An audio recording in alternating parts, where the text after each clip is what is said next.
Women over 30 are invisible to most men. Whoa! Now I'm going to get at you, black women. Black fatigue, right? Let's talk about it. Black fatigue with black men. You sat out here, went on Kendrick G. Let's go there. Who stole Kevin Samuels stuff? Moved the goalpost, said, I need my man to make 100,000. Then moved the goalpost again and said he needs to be 6 foot. Moved the goalpost again, he needed to be like this. Moved the goalpost again. Let me tell you something. Most of y'all look like freaking Smeagol. Are you not ashamed of yourself? Are you not embarrassed? This is really embarrassing. Hello. Hey everyone. Welcome back to Themis and Thoughts. Grab your coffee, water, tea, whatever you're drinking, go and get that. Today we are going to start off a series that I'm calling From a Hooksian Perspective. If you don't know what hooksian means, I am so sorry, I will not be explaining it. All right. What that means is I'm going to grab a video from wherever where some man is talking about whatever, and we're going to review it and try to apply some principles around sociology, feminism, bell hooks, to what they're saying and see if we can make sense out of it. This is not unlike anything that we've done on this channel, but I'm just going to be quoting a book now, so legitimacy, yay! All right.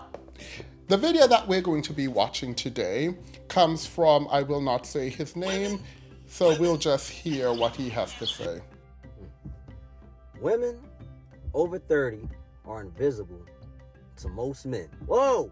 The first statement is that women over 30, they are invisible to most men. Is this because, sorry, I have to get my pen out because we are going to use this to do some kind of sociological work. What does he mean by this? That women over 30 are invisible to most men. Are we supposed to believe that most men are blind? Like, that's not hard to believe, right? Like, most men are blind is a more specific statement, but I don't think that's what he meant. So we could say that most women, as they age, the opacity is turned down. Maybe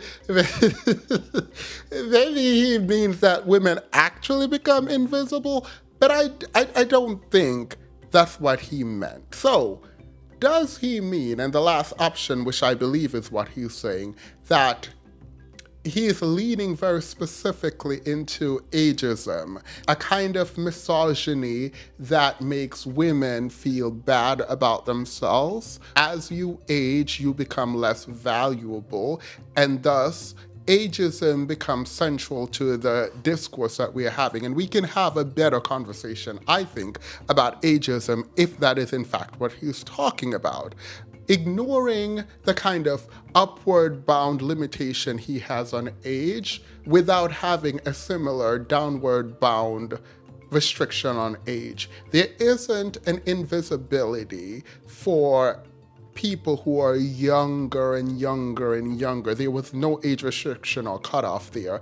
And I want to ask why, but I won't, because I won't do that analysis here. I won't do that analysis because I think, like you think, we all think, that the PDF files should be on the table at all times when we're discussing men like this, who tend to talk about women aging and they don't want to date older women and they only date younger women.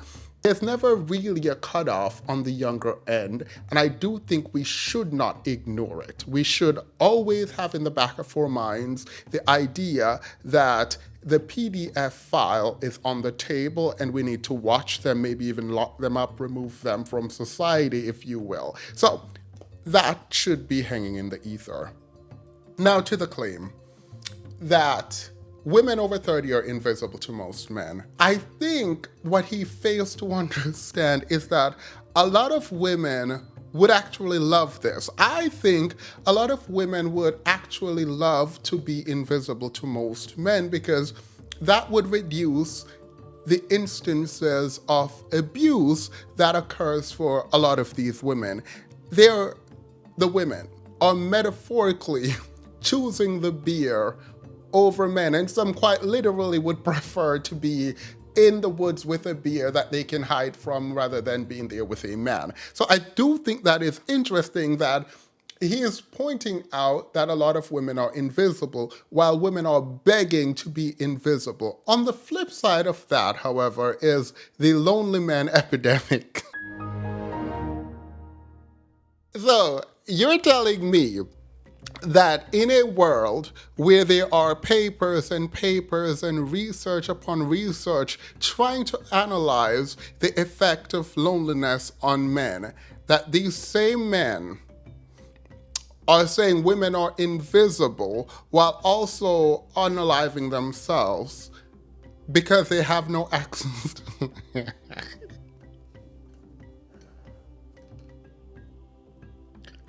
Women are online literally talking about decentering men.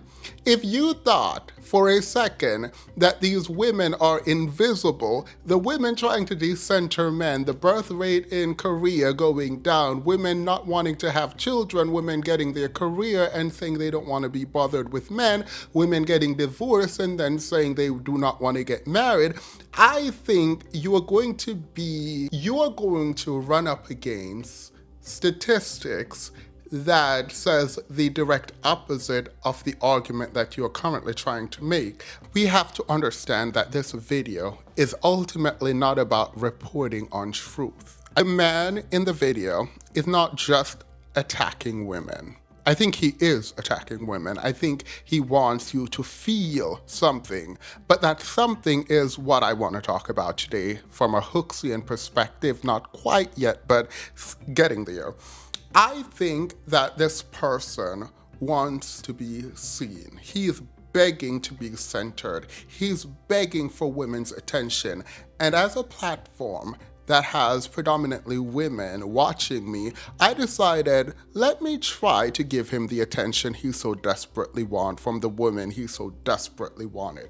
I think the pain, the hurt, the absence of being chosen, the understanding that women having raised their standard, having thought more about what it is that they want in life, for a lot of men, this kind of deep analysis is going to limit a bunch of men's access to women, something that he will talk about later. But before we get to what he'll talk about later, let's really dig into this some more. Because I'm having fun right now and I don't know why and I shouldn't. But let's dig deeper into this and see what we come up with. Let's see what we can mine. When I say this person is looking for women's attention, begging women to see him, we're talking about wanting to be valued in a very specific way. Yeah, please don't get mad at me, but we have to read some bell hooks. Because of what he said about age and 30 years old, I think it is important that we read and include some bell hooks here. So help me, help you, help us get into some understanding of why these men are so ageist and why they are so able to explain and willing to embarrass themselves publicly in an attempt to get attention. In one of Bell Hooks' seminal pieces, The Will to Change, she said, and I quote, "In maternal sadism, the manipulative woman exploits the boy's emotional vulnerability to bend him to her will, to subjugate him. This early experience resides at the heart of many men's fear of being intimate with a grown woman, and it may explain why so many men in patriarchal culture seek intimacy with girls or women young enough to be their daughters." Now, Miss Hook's dead wrong, right? But here, she is explaining a potential reason for why men will date younger, completely ignoring all the reasons they provide because she wants to give them an excuse for why they're degenerate. Hooks explain that these men are stunted boys, that they are broken, that they are lost to themselves and others, that they are afraid of themselves, of other men, of love, that they are ravaged by, by rage, hardened, unwanted people, children lashing out. They are in their childhood, they're removed from adulthood, regardless of how their body age, their mind stays stagnant, running from themselves, age, from other people, and ultimately their mothers. This obviously is blaming the mother, but at the core of what Bell Hooks is saying, if you can ignore the fact that she's blaming mothers, which we will have to get to that at some other time for some other reasons, but at the core of what Bell Hooks is saying, it is that they are wannabes. Bell Hooks is describing these men as wannabes. And I think that's an interesting descriptor from someone who so deeply loved black men. Ageism is a tool of shame, right? Bell Hooks might be talking about the why, but the way in which it's being weaponized, and by the way, I do not agree with Bell Hooks' why, but because we're using a hooksian theory, we have to engage with it. But ageism is a tool of shame. It is used by men to remind women to never be too comfortable, to be fearful, to always be on the lookout, to know that even if they have beauty, which they cannot maintain, it will go away as time passes, and thus better settle now before you get too old, and if you get too old, no one will want you. Is this true? Well, absolutely not. But it shames women into acquiescing to the will of men. A capitalistic game that these men don't realize that they are a part of. Beauty is always kind of out of reach for a lot of women. And for the women that have it, it is never permanent. How else will you sell, I don't know, preventative Botox? Beauty as a system is exploitative, particularly around women's finances. And men who do not do the deep thinking of what they're talking about and they engage in this kind of capitalistic advertisement ignores how they themselves contribute to the problem that they seek to fix later around themselves when it comes to their own beauty and the internal thoughts about themselves, but also projecting onto women who they push into spending more and more on upkeep of beauty. The question is, Themis, do you expect these men on the passenger side of their best friend's ride to do the kind of sociological work that people who've been to school are doing? And to that I say, yes, I do. And that's fundamentally my problem. I keep expecting so much more, so much thought, so much analysis and rationale coming from people who just don't tend to have the range to do that deep thinking. They just don't. And this part is where I agree with Bell Hooks about the inability to do something, but I don't know if it's necessarily the inability or the unwillingness to do the deep thinking. Without the language provided in sociology, anthropology, and even psychology, these people do have the experience. So even if you cannot name the experience, if you cannot name the system, the interacting system that causes oppression both for yourself and for women, separate from you as a man, even if you don't have that language, you do have the experience. And so the lack of analysis around one's own experience, for me, just seems lazy. It is not that they can't, it's that they are unwilling to do the work. I think the weight of his words carries cultural issues. It carries ideas around historical powerlessness for me, him, and people who look like us. To men who look like us, we spew out nonsense into the world, not just because we are ignorant, that too is part of the problem. But we are also subjugated. We are given the script, and the script is beaten into us to then regurgitate. Now, you can do the unlearning, but I don't think a man like him in the car, again on the passenger side of his best friend's ride, I don't expect him now to do that inner work. I think he believes that what he's saying, the statements he's making, that they're coming from him, and he is embarking on a kind of evil. He wants to attack women. He wants them to feel again what he feels. What he doesn't understand is why he's saying the things that he's saying. If you tell him that the beauty industry is a $1 billion industry that whipped him into saying what he's saying, in part, there are other systems at play, but for now, the beauty system, I don't think he would understand what we mean. If we talk about sociology and being subjugated and the beauty standard and his position as subjugated, marginalized, and beaten, abused, and his humanity removed, I don't think he would understand how all of that would lead to the venom that he spews. Right now, his anger is all he has to hold on to. I've spoken to many men on YouTube that refuses to let go of their anger. They refuse to let go of this anger because it keeps them, it sustains them. Without the anger, who would they be? The hurt behind the anger is never acknowledged. It can't be acknowledged because to acknowledge that kind of hurt is to unravel in ways that they don't know that they can put themselves back together.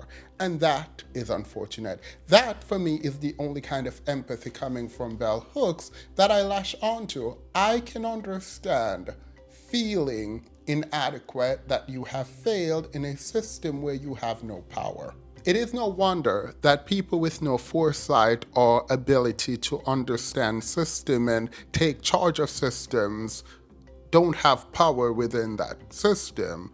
Without the foresight, without the self-confidence, without the need to protect yourself and those who look like you are lost in their system, forever left to wonder how to gain power, never ever actually gaining it. Because the power you exert is over people who already do not have any power, and so you feel powerful without actually being powerful.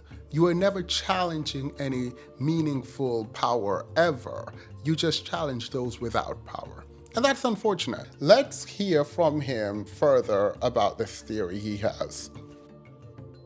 Over 30 are invisible to most men. Whoa! Now I'm gonna get at you, black one. Black fatigue, right? Let's talk about it. Black fatigue with black men. You sat out here, went on Kendrick G. Let's go there. Who stole Kevin Samuels stuff? Moved the goalpost, said I need my man to make 100,000. Then moved the goalpost again and said he needs to be 6 foot. Moved the goalpost again. He needed to be like this. Moved the goalpost again. Let me tell you something. Most of y'all look like freaking Smeagol and T-Boz and Rocksteady. Stop playing with me. You're not bad enough talking like this. I don't know where you get this. We'll go back some, but let's talk about the black woman that he's talking about. I have to repeat this to myself because I keep wanting better from these men. I don't expect better from these men. In fact, Bell Hooks, the black male whisperer, actually pointed out that you can't expect better from... Let me read you something that Bell Hooks said on page 17. Let's do it. On page 17, Bell Hooks said, "Many men in our nation would not be able to spell the word or pronounce it correctly. The word patriarchy just is not a part of their normal everyday thought or speech." So Bell Hooks is saying these men can't read, they don't know anything, and patriarchy is not something they fully understand. Do I agree with Bell Hooks here? Well, yes I do. But I think that, again, underneath all of this is a ton of pain. When he says men are required to have 100K, be 6 feet, and things like that, he then explains that the goalpost keeps moving. I don't think he understands what it means to move the goalpost. When we change the rules or the requirement, that is the goalpost moving. However, saying you want someone who is 6 feet and who makes 100K is not moving the goalpost. Those are just standard. If you meet a man and you say, hey, I want someone who is 6 feet, and then he says, oh, I'm 6 feet, and then you say, well, actually I want someone who is 6'5", or add other things to it, then yes, that is moving the goalpost. But when you have a general set of standards, when you say 6 feet, 100K, or whatever else, that is not moving the goalpost. That's just a list of standard. It's a conjunctive set of standard, if you will. Having a list of requirements is not moving the goalpost. That does not make sense as an argument.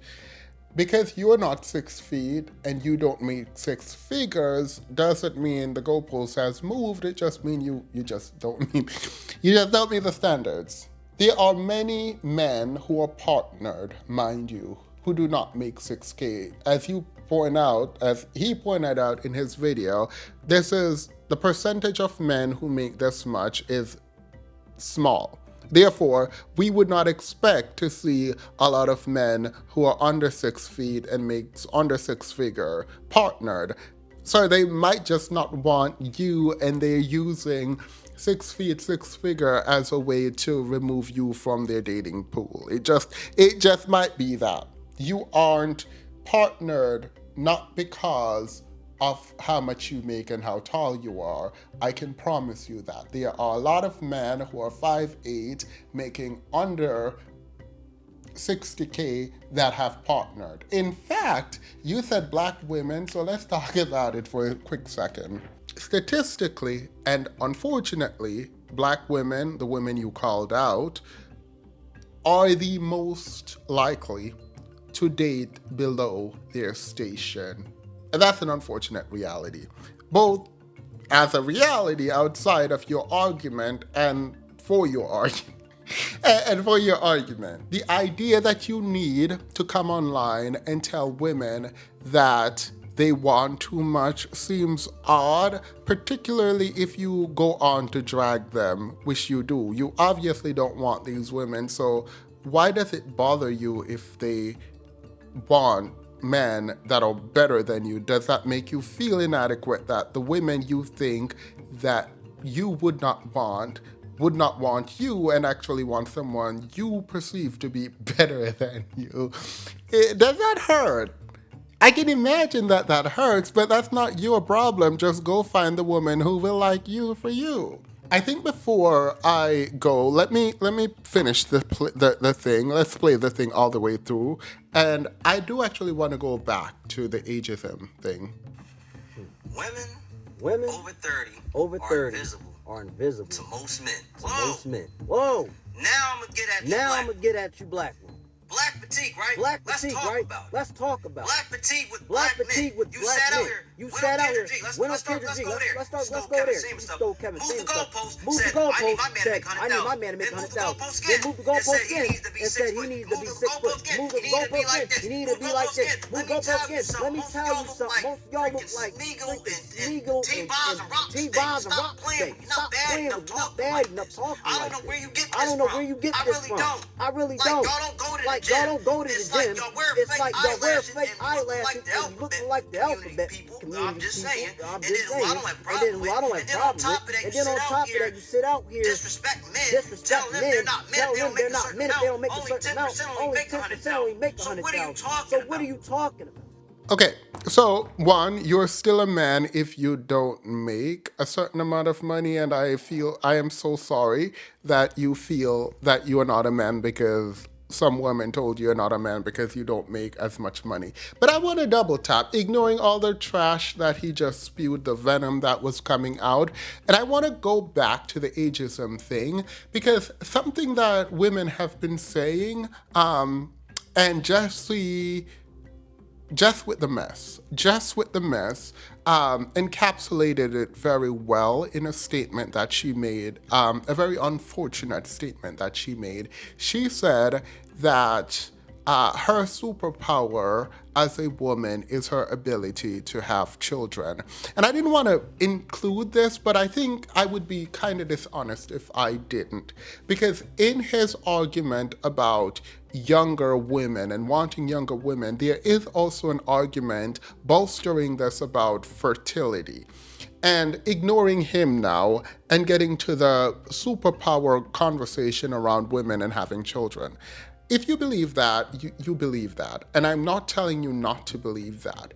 I will caution you, though, about sort of adding voice to these degenerate men's idea of what a useful and thus good woman is in terms of women's ability to have their children. I think this is an unfortunate reality, and I also think, argue with me, go down in the comments and let me know your thoughts, but I think it is deeply disrespectful to reduce a woman to her ability to have children. Because what do you then say about the women who are unable to have children, whether through age or some kind of medical complication, or just don't want to have children? Is your superpower and thus your usefulness gone with the inability to have children? And I'm not even talking about the trans conversation because I don't speak on the trans issue publicly. Part of the reason why is that more educated people in this area have taken that mantle and they're doing the work. And I'm also trying to understand behind the scenes so that I don't sound like an idiot when I speak outwardly. So I'm not having a trans conversation. I want to make that clear. We're talking about women who are unable to have children for whatever reason they are. Are they less powerful, less important, less useful?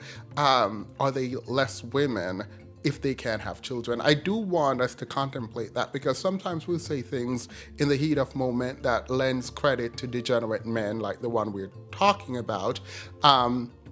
And we diminish the value of people accidentally, and I do hope we stop doing that. All right. I wanted to learn more about this man. I don't know why. So I went on his page just to see what else he's talking about.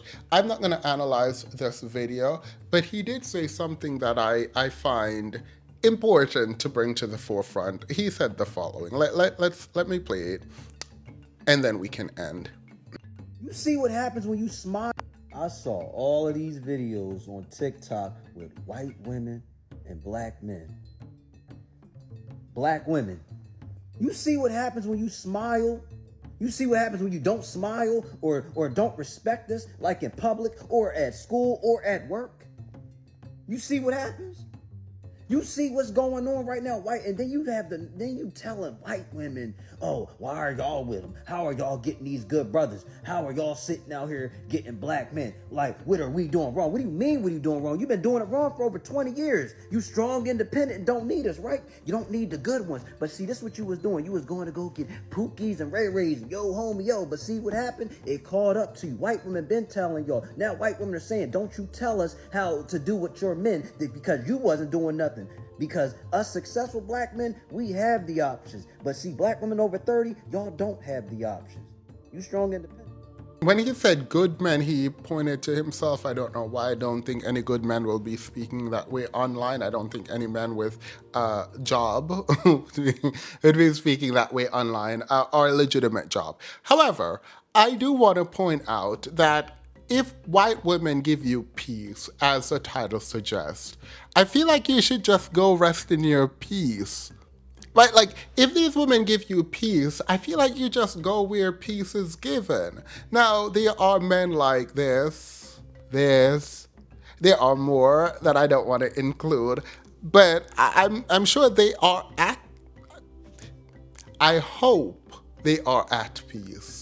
I hope they're at peace, and they did get that peace from those white women. So be careful what you wish for. Do not go out there talking like this, because it can come back and bite you, and then you expect the same women that you disrespect to stand up on your behalf, and that has come to an end in a lot of ways. So just be careful. Now, with that being said, I appreciate Bell Hooks for giving me the language to engage both of these videos, only one that mattered.